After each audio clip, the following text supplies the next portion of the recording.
देखिए आज आप लोगों को फूल के बारे में बता रहे हैं ना। यस फूल के प्रैक्टिकल के द्वारा आप लोगों को बताते हैं, Yes, ठीक ना। पहले नंबर तो बताइए, देखिए ये भी लिप्स जितना भी है ये सब चीज यानी जब कलियां अवस्था में होती है तो ये सिर्फ इसको सुरक्षा प्रदान करता है। जैसे देखिए ये इसमें फैला हुआ है, नहीं फैला हुआ है, अतः इसके अंदर जो भी चीज है उसको सुरक्षा प्रदान करता है। धीरे धीरे जैसे यौवन अवस्था में आता है, बड़ा होता है तो ये हट जाता है, ये तब सुंदरता बढ़ाने का काम करता है, सुंदरता बढ़ाना।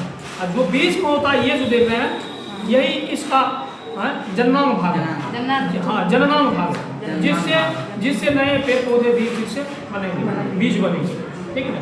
इसी में पुष्प का दोनों भाग पाया जाता है। पुष्प का दो भाग होता है, स्त्री केसर और पुंकेसर होता है, क्या होता है। देखिए आप जो ये देख रहे हैं इसी में है, देखिए नन्हा नन्हा सब जो देखिए आपको पीला पीला पीला पीला छोटा रेशा जैसा दिख रहा है, ये चारों तरफ जो भी है ये पुंकेसर है, पुंकेसर है यानी नर भाग, नर भाग पुंकेसर है, नर भाग है। और पुंकेसर के दो भाग होते हैं, कितने होते हैं? दो भाग होते हैं। ऊपर का जो पीला पीला थोड़ा दाना जैसा दिख रहा है वो परागकोश है, परागकोश। और जिस तंतु के द्वारा ये ज्वाइंट है उसे यानी दो परागकोश और परागकोश में ही परागकण पाया जाता है। परागकोश देखिए कुरकुरे के कुरकुरे लाने के लिए आप लोगों को हम भेजेंगे, तो लाइएगा कुरकुरे पैकेट में लाइएगा, लेकिन कुरकुरे होगा, कुरकुरे के पैकेट के अंदर होगा कि नहीं होगा, हाँ यानी कुरकुरे का पैकेट उसका नाम हुआ, उसके अंदर क्या है? कुरकुरे है। और उसी प्रकार ये परागकोश नाम है, इसके अंदर है परागकण, इसके अंदर क्या है? परागकण है।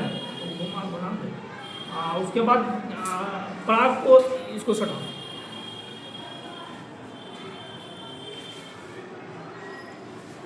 परागकोश के अंदर क्या पाया जाता है? परागकण पाया जाता है। अब मानिए कि चलिए अब पुंकेसर पढ़ लिए, पुंकेसर पढ़ लिए ना, आप पढ़ेंगे स्त्री केसर। मानिए सारा पुंकेसर को हटा दिए, देखिए इसमें देखिए सारा पुंकेसर को हम तोड़ हटा दिए। अब जो आपको ये दिख रहा है, अब जो आपको ये दिख रहा है स्त्री केसर दिख रहा है, क्या दिख रहा है? स्त्री केसर दिख रहा है, या क्या दिख रहा है? स्त्री केसर दिख रहा है। ठीक, अब स्त्री केसर का 3 भाग होता है। स्त्री केसर का कितना भाग? 3 भाग होता है। वर्तिकाल, वर्तिका और अंडाशय, वर्तिकाल, वर्तिका और अंडाशय।